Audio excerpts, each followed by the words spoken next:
Well, hello there, my dear children of the apocalypse. How are we doing today? I want to apologise for my horrid voice, but I've had a cold for the past couple of days. My nose is absolutely stuffed. It still has been very, very nice. I wanted to thank everyone because I believe this is week 8 of this year. Yesterday was my birthday. I've turned 26. So thank you. Now I'm officially in the upper part of the 20s, and I have to say it's no different. It's the same life.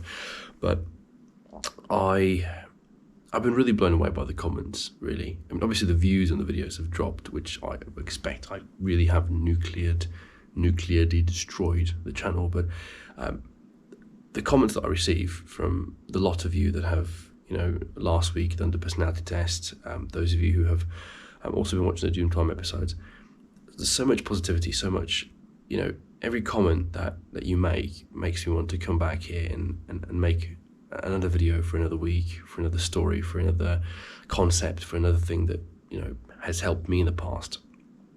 And I have to emphasize the past couple of days I've had were extremely, they were a little bit emotional for me, but mostly they were very cathartic. I've sort of cleansed myself of a couple of worries I had.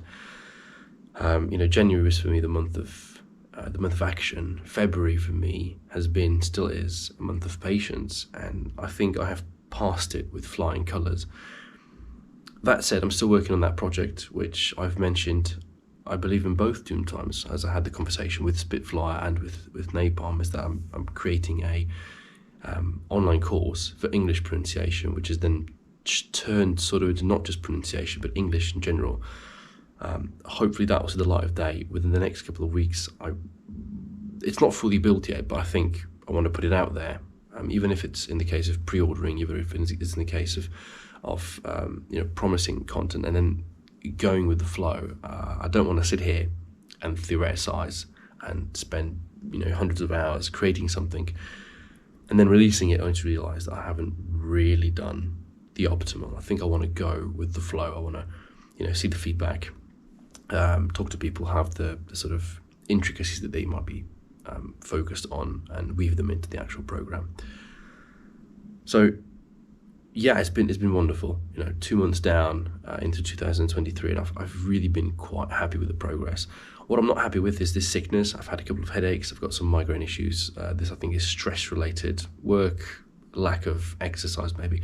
I have been working out, but I haven't been on the bike. Haven't done my cycling preparations yet. My first race is in just under a month, and I haven't even sat on a mountain bike, which makes me a little bit worried about the next month. It's going to still be a little bit stressful. Have to, start getting zone 2 practice in, which means low heart rate, sort of endurance training. I have to mix in technical terrain because this is a mountain bike race. I'm going to be mountain bike racing, and that means I have to adapt to different types of features, including jumps, berms, cornering, traction control, these things.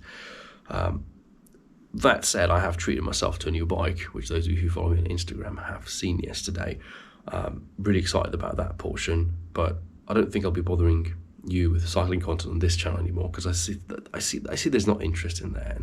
But also I wanted this to be a conversation, a storytelling exercise for me, so that again at the end of this year I can look back and what I've got is 52 videos, 52 weeks, 52 stories, 52 theories, 52 hypotheses. Jesus man, my voice, my brain, everything. Honestly, my head feels like a balloon, like a clogged up pipework from all the nose blowing, coughing, and yeah. But really, I think I want it to be a journey, a story, because even if at the end of 2023 I say I don't want to make content anymore, I just disappear off of YouTube forever like I've done 50 times in the past, I will still leave something that is, I think, more positive than that which YouTube was. I look back and I think how much toxicity there was, how much sort of fighting and combativeness and aggression and mocking, and I don't want that to be sort of like the my life's work. I don't want to look back at it and say, well, the only thing I've done was play this character of of a Wolf and the content creator, and constantly trashing on people, even though I do believe wholeheartedly that somewhere down in my heart I was doing it for the benefit of the game, for the benefit of Gaijin, for the benefit of the player, for the benefit of content creators. But sometimes it's better to just let things be. Live and let live. So I'm really, really excited for what's to come. I think these 2 months have been quite hard, and I think that with March things are going to start going the right direction. I believe they're going to start going the right direction. So I think what I've done is I've successfully been able to put my own concept into action, create the snowballing effect, right? I think I've read the correct books. I think I have watched the correct type of content, listened to the correct podcast. I think I've been doing the right things because I'm seeing the results already. Some things have happened, mostly personal. I won't get into them because this is not the channel for that, weirdly enough, that have confirmed to me that the actions I've taken, that the things I have preached are correct.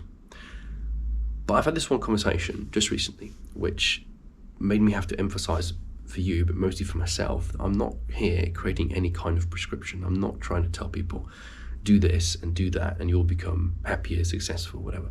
But what I'm trying to tell you is that there is a belief system behind it all. There is, at no point am I trying to sell you some type of crap, as in, I'm just making things up. I've changed quite a bit. I haven't read books for, probably 7 years. And then I started reading again, and I'm like, I've fallen in love with it. I've fallen in love with this idea of reaccumulating knowledge, but this time having the intelligence to be able to choose what type of content I consume. I had a wonderful conversation also with a couple of friends, and I said, look, if I went back to university today, it'd be a whole different experience than 4 years prior, because I think there comes a point in life you're able to filter out all the negative things. In fact, the next video upload next week is going to be on Doubt, this story of NPCs, the non-player characters you might engage. They'll sometimes ping just a sentence. It might just be a sentence that they'll say to you, and that sentence could have the weight of the universe in it if you're able to sort of extract some of it.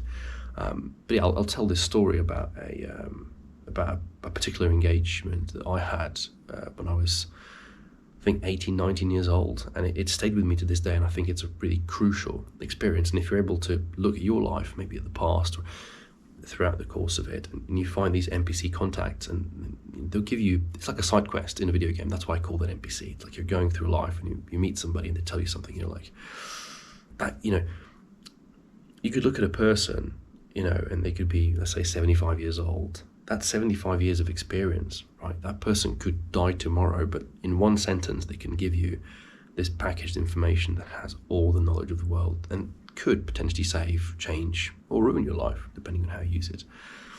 I do think that words and information and knowledge and experience and all these things that, you package up and you provide to someone else, it's a tool. It's like if I give you a hammer, you can go and nail something and build something, or you can potentially damage something or someone, right? So it really is down to the process of how you're able to use that project. And this is why I've spoken in the past so much about social media and all these things, because social media can be great but can also be bad.